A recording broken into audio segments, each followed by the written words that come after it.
Twongeye kubaha ikaze mwe mudukurikiye kuri iyi channel yacu. Wowe utarakora subscribe wadufasha ugakandaho. Ni iby'agaciro gakomeye cyane gukurikira ibiganiro byacu umunsi ku wundi. Nawe wakoze subscribe wakibuka gukora like na share kugira ngo dufatanye kubaka igihugu cyacu, dufatanyije twese hamwe mu rukundo, dushyire hamwe kugira ngo tugere kuri byinshi. Muri kumwe na Gervais hamwe na Katabirora. Katwakire Katabirora atugezeho ikiganiro twateguye uyu munsi. Yego Jeff, urakoze kumpa ijambo. Karibu nawe urakaza neza, dore wari waducitse. Nizere ko byakugendekeye neza mu kiruhuko cyawe aho wari uri. Byagenze neza, nta kibazo nahuye nacyo. Ibyo nari muri make byagenze neza, byari amahoro. Gusa nizere ko nawe umeze neza, nta kibazo ufite. Nanjye ndumva nta kibazo mfite. Ikiganiro cy'uyu munsi twari twateguriye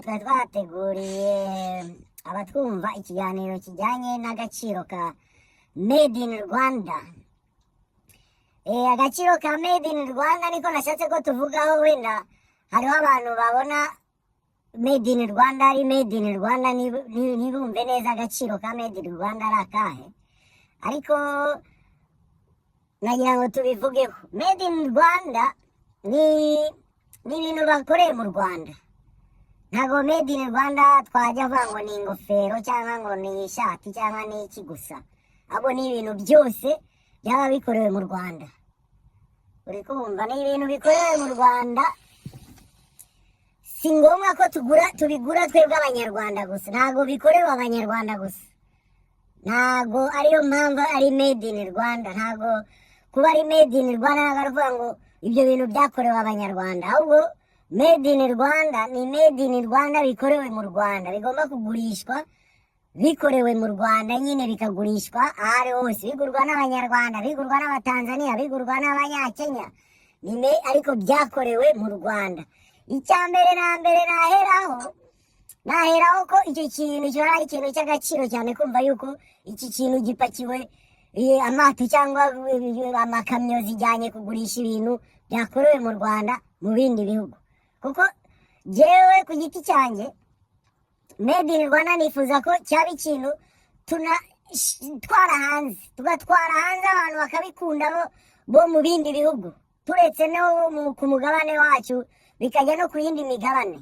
Urabona hariho ukuntu bavuga ngo abanyamerika ibintu bashyize imbere cyane ko igihugu cyabo biyeranja gikorerwe publicité mu bintu byose byaba bishoboka. Niyo mpamvu muzabona ingofero nyinshi zanditseho New York, muzabona ibya USA, irangantego bya USA byinshi, muzabona ibintu byose bifite icyo bihuriraho na Amerika, kubera ko ni umugambi Abanyamerika bafashe kuva kera. Bavuga ati ibi bintu byacu cyangwa igihugu cyacu tugomba kukigaragaza cyane, kigaragare cyane, ariko bifitemo inyungu nyinshi. Kuko cyane ko n'igihugu duhita dutangira kukimenya turi benshi. Hari ibihugu bitazwi, hari umuntu wabwira igihugu fulani akavuga ati igihugu ntacyo nzi, kubera yuko nyine ntabwo kigeze gitekereza kuri ibyo bintu. Urumva, ni ukuvuga ngo bari Abanyamerika batekerejeho kugira ngo bamenyekane, ariko harimo no kuba banabicururizamo. Uri kumva, bakaba bacuruza ibintu bikorewe iwabo.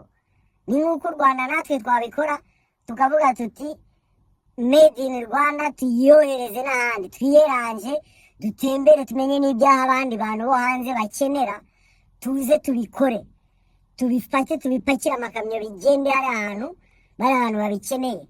Kuko nicyo kintu navuga ngo kita kitugaragaza mu bindi bihugu. Ibyo kintu kivuye bana, ibyo bintu byakorewe mu Rwanda.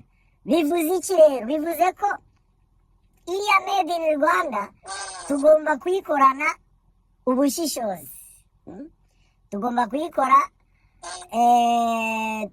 yani ubushishozi bukaze cyane, kugira ngo icyo kintu kigira agaciro ahantu kizajya. ntago navuga ngo ntago dushoboye, turashoboye, ariko dushoboye ibyo dushoboye abandi bantu barabikunze.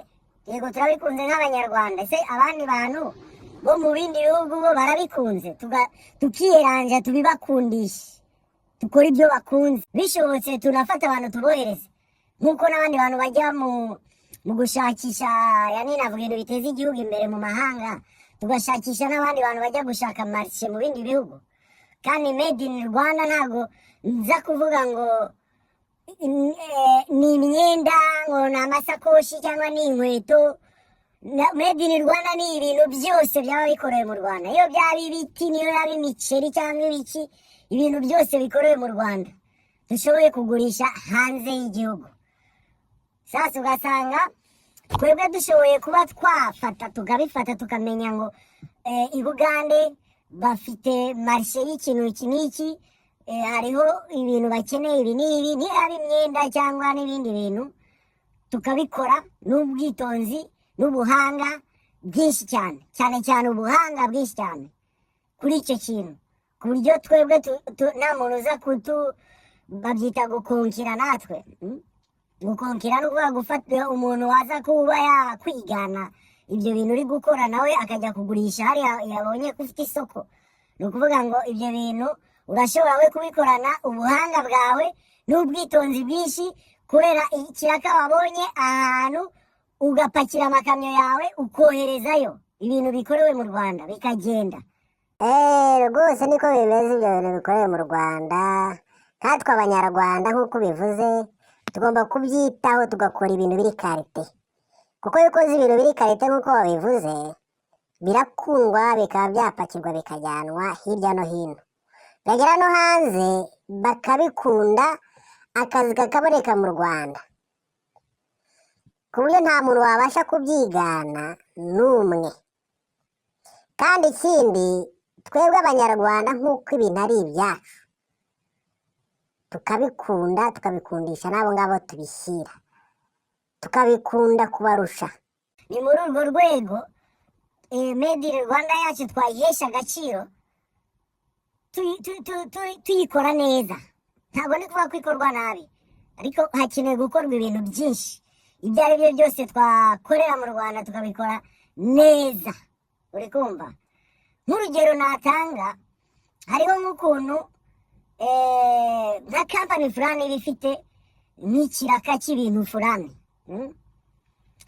Navuga ngo wenda hariho kampani fulani iri kubaka ahantu, ikeneye imiryango, nk'urugero irakenera imiryango ikoze neza, y'agaciro, ihenze, ikoranye ubushishozi, ikoranye ubuhanga, nk'uko iyo kampani ibishaka. Ikavuga iti hariho indi kampani nabonye ikora iyo miryango neza n'ubushishozi, ifite abantu b'abahanga babyize bazi gukora iyo miryango. Iyo miryango ni ibintu by'amafaranga menshi, aho kugira ngo tujye kubigura i Bugande cyangwa muri Kenya, reka tubwire ya kampani ibyo twifuza, ibidukorere mu buryo twe twifuza. Niyo yakora example itwereka iti dore ibyo tuzabaha n'ibi, avuga ati ayo mamiliyoni namwe nimuyakorere, ntidukeneye kujya kugurira hanze. Kubera ko impamvu nyamukuru turi kuvuga kuri iki kintu cya made in Rwanda, ni ukubera yuko iriya made in Rwanda iyo ikorewe mu Rwanda iba itanze akazi kenshi cyane. Ni ukuvuga iki? Ni ukuvuga ngo hariho amafaranga ibyo bintu bizagurwa, hariho amafaranga azagurwa ibikoresho by'ibyo bintu, hariho abakozi bazakora ibyo bintu, hariho ahantu hazakorerwa ibyo bintu, hariho ukuntu kwinshi bizatuma abantu babonamo amafaranga, ku buryo n'akazi kaboneka. Uri kumva? Ku buryo n'akazi kaboneka, ugasanga nimba ari ikiraka cy'amafaranga menshi cyane, gigiye gukorwa n'abantu benshi cyane, aho kugira ngo bajye kuba bakora komande mu bindi bihugu, bakavuga ati natwe dufite abantu babyize cyangwa babishoboye, reka dukore komande hano. Abantu tubaye ikiraka cy'amafaranga atabaho, bagomba kubirangiza, bakagiranira icyizere hagati yabo, kuko n'icyizere nacyo kirakenewe. bakagira kuba nta nda nini iri muri ibyo bintu, kubera yuko buriya mu bintu dukora hariho kuba abantu bafite inda nini, cyane abantu bafite inda nini ni abantu bakagombye kugira inda ntoya kugira ngo bagaburire n'abandi babari inyuma. Ubwo ndi kuvuga abashefu b'ibintu ibyo ari byo byose.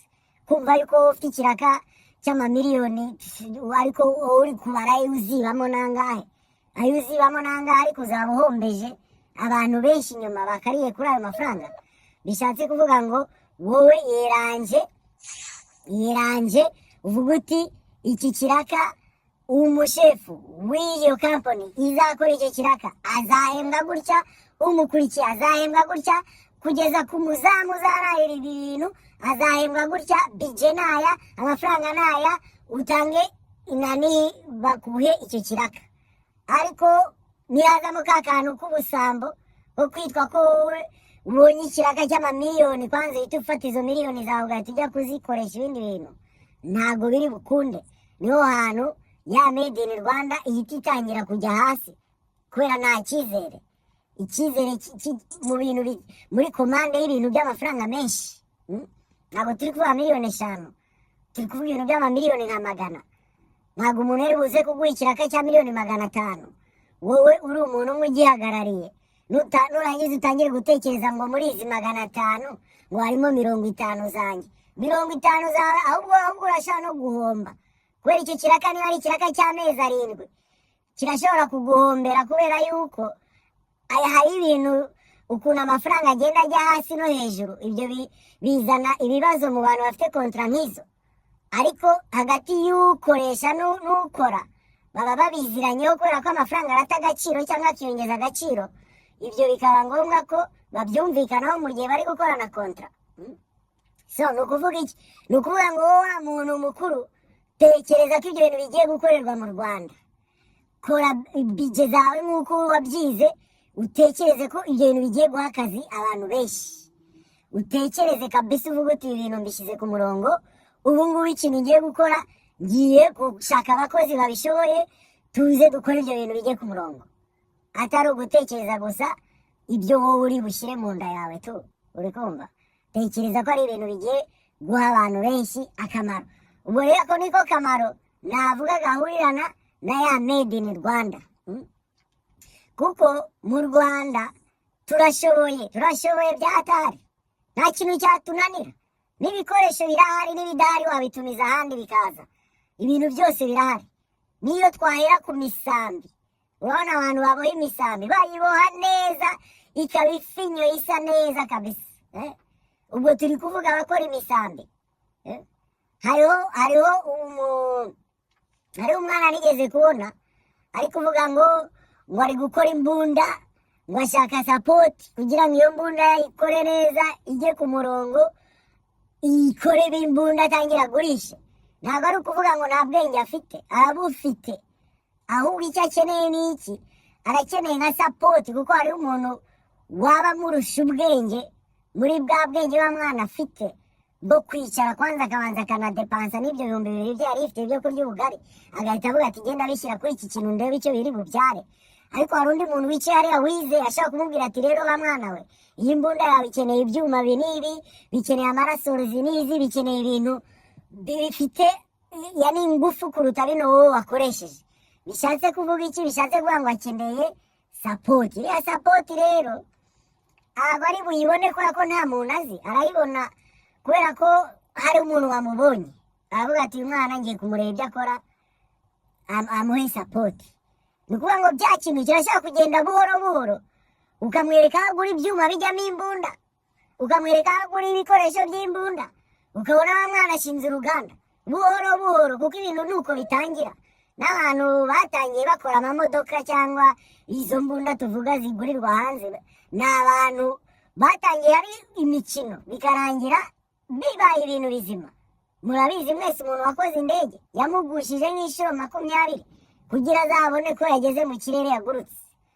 Urumva bitangiye ari imikino, ariko bikarangira ari sawa. Nuvuga ngo made in Rwanda turashobora kuyizamura, tukayizamura ikagira agaciro kanini cyane, tugakora ibintu byinshi byinshi cyane bishobora kujya ahantu hose hashoboka, kandi ibyo bintu bikenewe yuko hagati yacu twe turi gukora ibyo bintu tubanza kugirana icyizere, tubanza kugirana rwa rukundo, kumva ko twese dukeneye ko umuntu wese atera imbere, nta kuvuga ngo uyu nguyu ngo amukwiriye naya, kuko hariho ibintu umuntu aba abona ukabona ko nk'umuntu ufite amafaranga iyo ahuye n'umuntu udafite amafaranga we ahita amujajinga, akabona ko uwo muntu amafaranga amukwiriye mu bintu yakoze ntago ari amafaranga akwiye n'ibyo yakoze, ahubwo ni amafaranga akwiye n'uwo muntu uko abayeho cyangwa ubuzima afite, ku buryo niba ikintu wari bucyishyura wenda ibihumbi 10, icyo kintu uri buze kucyishyura amafaranga 3,000 kubera uwo wishyuye. Urumva ibyo byose ni ibintu bidindiza, bituma umuntu adashobora kugenda imbere. Mwishyura amafaranga ye nk'uko akazi yakoze bingana, wiza kumwishyura amafaranga nk'uko we abayeho cyangwa uwo ari we, kuko kenshi ni uko bimeze, kenshi ni uko n'umuntu ari gucuruza inkweto za Gucci original, ukabona ari umukarani wenda sinzi aho yazivanye, uhita umubwira ngo uramuha 2, kandi wowe urazizi neza ko izo nkweto ari Gucci ziri amamiliyoni, ariko kubera ko ari umukarani urahita umwumvisha ko bakwiye 2 tu, aho nyine byarangiye. Wowe niba utayemeye mva mu maso, urakuzi ko ari buyemere. Ntabwo ari ibyo nashatse kuvuga, ariko icyo ndi kuvugaho cyane ni uko twebwe twahana agaciro mu kazi dukora. Uri kumva, n'uyu umuntu yakoze akazi gakwiye n'amafaranga ya naya yamuhe, kuko twarabivuze inshuro nyinshi, uwo muntu inyuma ye hari ibindi bikorwa akora bihura nuko ya mafaranga n'undi ari buze kuyakoreshamo. So navuga ngo made in Rwanda isaba ko twahana icyizere, tukagira gute, tugahana akazi kandi tukishyurana amafaranga uko ako kazi kangana.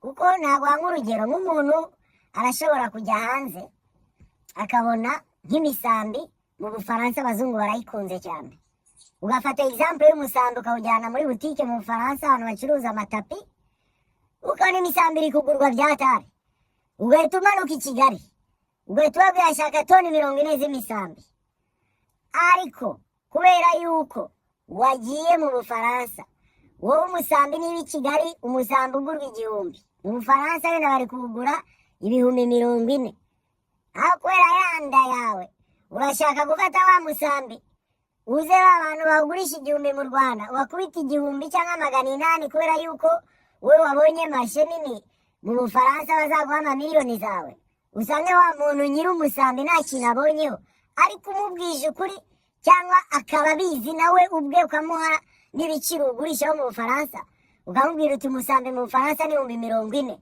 Sasa kugira ngo dukore imisambi ihoraho, nuko dukeneye gufata ibishanga tubihingemo ibyo bintu mukoramo imisambi, dukeneye amafaranga. Ya mafaranga tugiye kugurisha tugiye kuyakoramo proje yo guhinga ibyo byatsi bivamo imisambi, kuko ni menshi, hanyuma dukore imisambi tujye duhora twuzuza amakontineri dutwarira abazungu bicareho, kuko imisambi iri kugurwa amafaranga menshi mu bazungu. Nuko ibintu bikorwa, urumva ni ugushaka marishe, ugafata bya mafaranga avuye mu byo wagurishije ukayashyira ba bantu babikora, mugafashanya bya bintu bikagurishwa amafaranga bikwiye, bikabonaho n'aba bantu babikora bakabona ko ayo mafaranga, bizinesi igakomeza gutyo. Apana kuyiharira wenyine ngo nuko wowe washoboye kugera mu Bufaransa bari abantu batazi bijya mbere.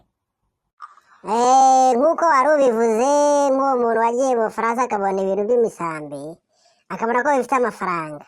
Natanga nk'urugero nk'ukuntu abantu bahinga amavoka bakaba bayagura bakayajyana hanze, ya mafaranga akagarukira ba bantu bahinze ya mavoka, bakarushaho guhinga amavoka menshi n'amavoka ari karite, bakarushaho kohereza ibintu hanze, bya bintu bikongera bikaza, amafaranga akaboneka, akazi kakarushaho kuboneka, amafaranga akaboneka n'akazi kakaboneka, ibintu bikagenda neza mu Rwanda. Ibyo rero nibyo biteza abantu imbere, bikazamuka ari byo mu Rwanda. Ni ukuzamura ibintu bikorerwa mu Rwanda bikagira agaciro.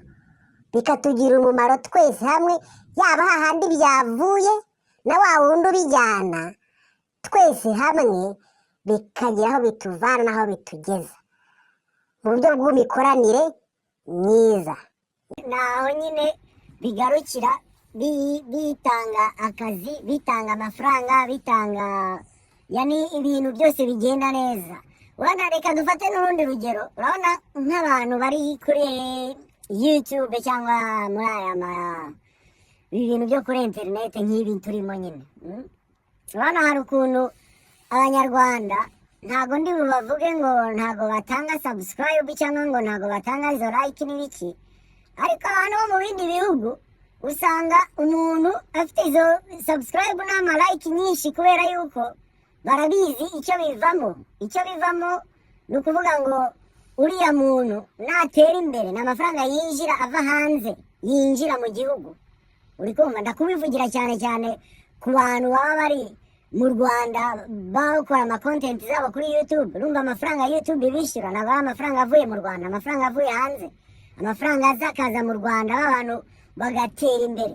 Ariko za like na share n'iki ugasanga kuzibona n'ingurutsi. Uri kumva n'ingurutsi uyiguha ewana ayiguciraguraho ibintu nk'ibyo, ntarayiguhanye umutima mwiza, twese tugafatanya tugatezanya imbere ku bintu byose bishoboka. Hari nk'abana barira bari mu bintu by'imiziki, ugasanga umwana ararira ngo yabuze umufasha atera imbere muziki. Wakumva umwana ukumva umwana afite ijwi ryiza, arashoboye, yarize, afite icyongereza cyiza, ibintu byose arabishoboye, ariko yabuze umuntu umufasha. Uri kumva iyo miziki tuvuga, iyo miziki iragurishwa hanze. Urumva ikintu twatekereza ni ukuvuga ngo dukeneye gumedinga ibintu mu Rwanda, dukorere ibintu mu Rwanda tubigurishe hanze. Uri kumva dufate ibintu twakoze mu Rwanda tubigurishe hanze, yaba filime tuzikore iz'igiswahili cyangwa iz'icyongereza tuzigurishe hanze, zigaragare hanze. N'abandi barabikora, aba Nigeria bageze kure, aba Tanzania bageze kure, abanyakenya bageze kure. Abo n'abantu bagurisha ibintu byabo hanze. Yego n'ibihugu byabo biba bifite population nini, ariko ntibivuze yuko hari ibihugu bidafite population nini kandi biteza imbere ibintu byabyo. Navuga ngo ibintu bakorera mu gihugu cyabo hanze, birahari ibihugu byinshi ibintu byabo biteye imbere hanze y'igihugu. Ariko ni ukubera ukuntu sisiteme yabo iba yubatse ko buri muntu wese afite agaciro, uwo ari we wese. N'umuzamu urinze iduka rifite amamiliyoni indani aba afite agaciro kanini bya hatari, ntako shebuja afite nyiri duka, kuko shebuja ntabwo ashaka kuza kurara hanze. Ariko umuzamu ararara agacunga ibintu bikagenda neza, akazi kagakomeza. Ni ukuvuga bigenda ari nk'ikizeru, birazunguruka, ni ukuzunguruka biva kwa bosi bisubira aho byanyuze bigaruka ku muzamu, gutyo gutyo. Natwe twabikora gutyo nka made in Rwanda, tugatezanya imbere. Nitwumve gusa ngo ngewe ngo ndi umuntu wa hatari, ngo bariya abantu ntabwo ari abahatari, ngo nta kintu nabafasha. Utabafasha si uruhatari nyine, n'ibyo ni uruhatari kandi ufite ubwenge bwinshi. Ubwo bwenge bwawe urashaka kubukoresha muri ba bantu nabo bakaba abahatari. Ntitugirane ikibazo cyo kumva ngo umuturanyi wanjye ewana ndabona atangiye gushyiraho urupangu hano ibintu byaryoshye. Oya, twumve ko ari inyungu kuri buri muntu. Yani tubyumve ko ari inyungu kuri buri muntu, ko uyu muntu ku bintu byakora ari gutera imbere, n'ubundi azatera imbere, n'abandi batera imbere. Uri kumva turabikeneye twumve ko buri muntu wese uteye imbere mu gihugu nacyo kiri gutera imbere. Buri muntu wese wubatse inzu ni igihugu kiri gutera imbere. Buri muntu wese wagurishije ibintu hanze ni igihugu kiri gutera imbere. Buri muntu wese yani navuga ngo ugutera imbere kwe ni uguteza imbere igihugu. Uri kumva na leta yaradufashije, iradugerageza gukora ibintu byose bishoboka kugira ngo igihugu kimenyekane.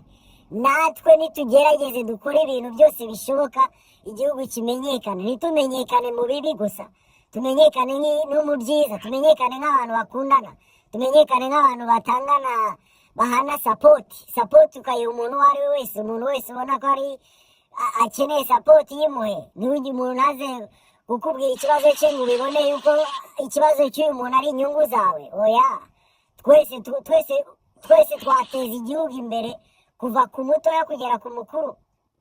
Ntabwo abakuru gusa aribo bateza imbere igihugu ngo ni uko yubatse etaje gusa. Yubatse etaje ariko n'utayifite nawe ateza igihugu imbere mu buryo bwe.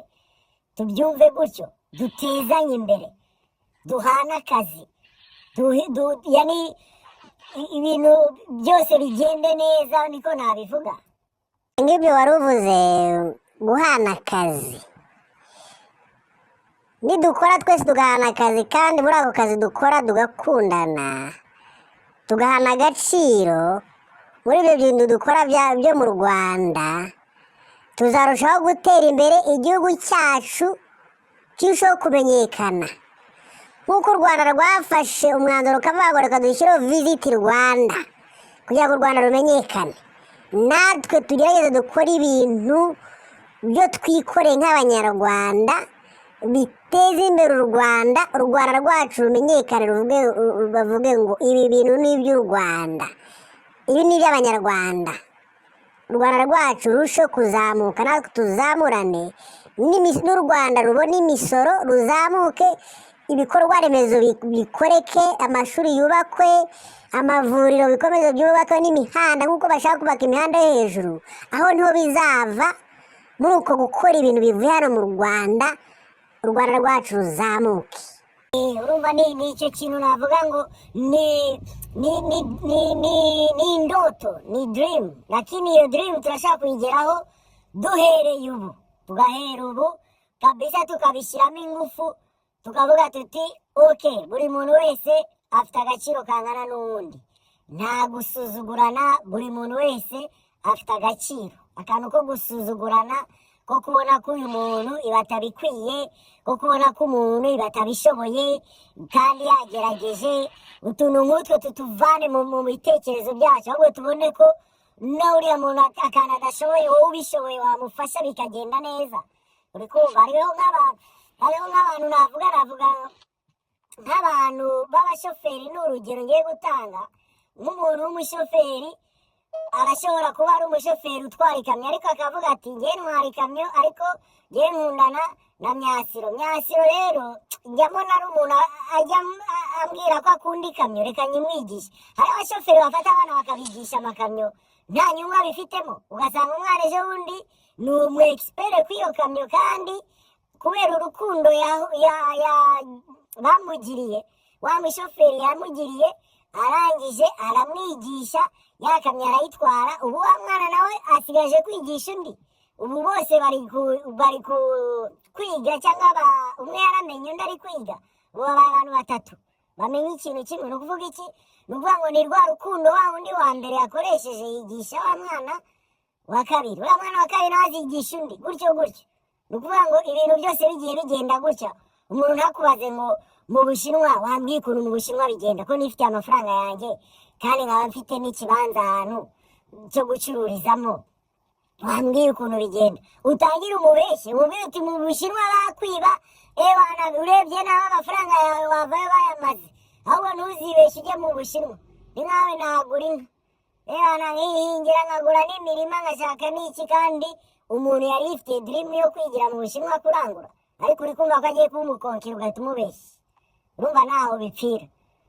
So navuga ngo made in Rwanda yacu tuyihe agaciro, tuyishyigikire, noneho turwane, tumenye ko twanayikoresha tukanayohereza no hanze, ku bintu byose, kuva ku bintu byo kurya kugera ku byo kwambara, kugera ku mitako, ibintu byose tubihesha agaciro bigende hanze. Ariko ni ukuvuga ngo uriya muntu ubikorera mu Rwanda akeneye kurya kw'iyo gato cyane kuruta wa muntu wabijyanye. Uriya muntu wabikoze, wabikoreye mu Rwanda, nawe mumuhe kw'iyo keke, ayiryeho yumve ko bya bintu byagiye hanze biri gutanga ikeke iryoshye. Uri kumva? Narangiza nkubaza gutya, Gerve, nakubaza gutya ngo wowe nk'Imana ikubwira ati mugire igikoko uzagaruke ku isi uri igikoko, mu gihe wazaba ugarutse ku isi washaka kugaruka uri iki igikoko? mu by'ukuri njyewe nk'uko mbyumva muri njyewe ndamutse ngarutse nagaruka ndi intare, kuko intare aba ari umwami w'ishyamba. njye nagaruka ndi intare ngomba kuba umwami w'ishyamba, kuko ntabwo wagaruka wifuza ikintu kuba undi muntu woroheje, wagaruka kumva ko ugomba kuba umuntu ukaze, uba ikintu gikaze. Bana cyane urumva ugarutse uri intare, ubwo urumva ni ukujya uhangana n'abantu nyine, abantu mwajya muhigana bana byahatari nk'intare nyine, urabyumva nawe, kandi ukagaruka ubazi noneho ko ari abantu, ubwo ni ukugaruka nyine muhigana. Ariko njyewe noneho nakwigarukira bana ndi nk'imbwa, ku buryo bana mba ndi kumwe n'abantu mu nzu ndi kureba ibyo barimo n'ukuntu bana babayeho, ibintu nk'ibyo nkabikurikirana, abangana ndi kubareba, ibintu byose ndi kubikurikirana ndi mu bantu tu. Ikiganiro cy'uyu munsi rero nkaba numva twagisoreza aho Gerve, aba nashimira abantu bakomeje kutwumva, bakomeje kudukurikira,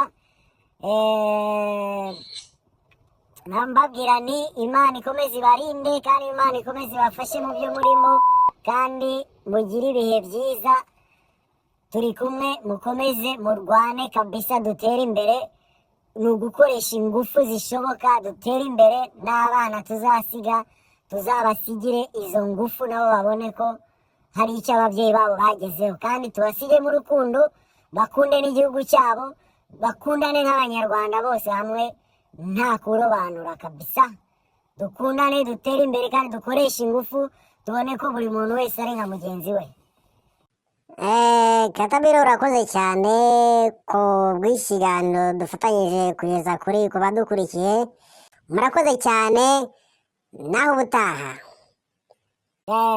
Nkaba ndangije mbabwira abadukurikiye, mwebwe mbe mwakwifuza kugaruka muri ikihe gikoko? Ibihe byiza, Imana ibane namwe.